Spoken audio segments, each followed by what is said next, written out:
కూటమి ప్రభుత్వం తిరిగి అధికారంలోకి వచ్చిన తర్వాత అన్నా క్యాంటీన్ని తిరిగి ప్రారంభించారు కదా. ఈ అన్నా క్యాంటీన్ ఎవరి కోసం పెట్టారు? పేద ప్రజల కోసంగా. పేద ప్రజలు అంటే ఎవరు?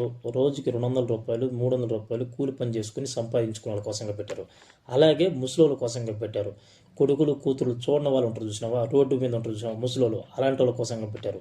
అలాగే పేద ప్రజల కోసంగా పెట్టారు. అంటే రూపాయి సంపాదించుకునే వాళ్ళు, అలాగే వికలాంగులు, ముసలోళ్ళు, చిన్న చిన్న అనాథ పిల్లలు వాళ్ళ కోసంగా పెట్టారు. ఎక్కడైనా ఒక 5 రూపాయలు తెచ్చుకొని ఒక పూటైనా కడుపు నిండా తింటారని చెప్పి గవర్నమెంట్ ఆలోచించి పెట్టింది.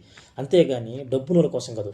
కొంతమంది చెత్త నా కొడుకులు, పనికిమాల నా కొడుకులు దున్నపోతుల్లాగా పలిచి రోజుకి 1000 రూపాయలు 2000 రూపాయలు సంపాదించే వాళ్ళు, అది ప్రైవేట్ వాళ్ళు కావచ్చు, గవర్నమెంట్ జాబ్ చేసేవాళ్ళు కావచ్చు, ప్రతి ఒక్కరూ ఈ అన్నా క్యాంటీన్ మీదకి వచ్చి పైన పడి దున్నపోతులాగా మేస్తున్నాం. కాదురా, రోజుకి 1000 రూపాయల నుంచి 2000 రూపాయలు సంపాదిస్తున్నాయి కదా, ఒక 100 రూపాయలు పెట్టి బయట తినొచ్చు కదా. అది పెట్టింది పేద ప్రజలకు కదా.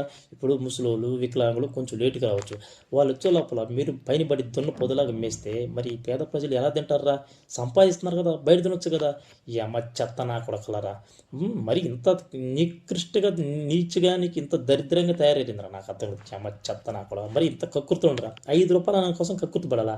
అది పెట్టింది పేద ప్రజలకి కదరా, చెత్త నా కొడకలారా.